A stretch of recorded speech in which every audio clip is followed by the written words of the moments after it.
क्या आपने कभी सोचा है, इतना दान करने के बाद भी मन को शांति क्यों नहीं मिलती?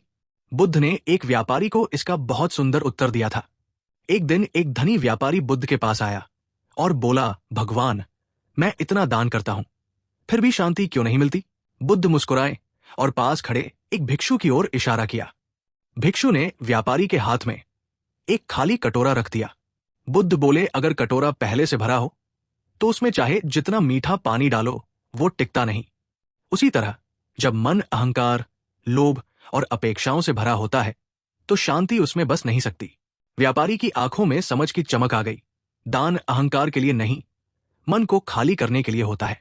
जब मन खाली होता है तभी उसमें सच्ची शांति बसती है। अहंकार को छोड़ो और मन को नम्रता से भरो।